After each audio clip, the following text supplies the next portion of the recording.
Banda kryen grabitjen spektakolare në një argjendari bizhuterit me vlerë $1 milion.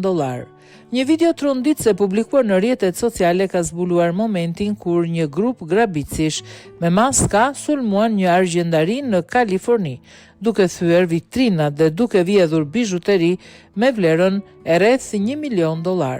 Pamjet e kamerave të sigurisë kanë treguar grabitësit teksa hyn me forcë në dyqan dhe përfshirje në një operacion të shpejtë dhe të dhunshëm. Disa prej tyre ishin të armatosur dhe sipas policisë gjatë grabitjes u dëgjua dhe një e shton me armë. Bëhet me dije se një i moshuar 88 vjeçar është lënduar nga grabitja e dhunshme. Autoritetet lokale konfirmojnë se një pjesë e grupit është arrestuar, ndërsa disa bashkëpunëtorë të tjerë janë ende në arati.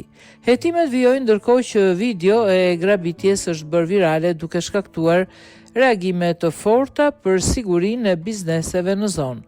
Policia po punon për identifikimin dhe kapjen e pjesëmarrësve të mbetur të bandës, ndërsa kërkon ndihmën e qytetarëve që mund të kenë informacion.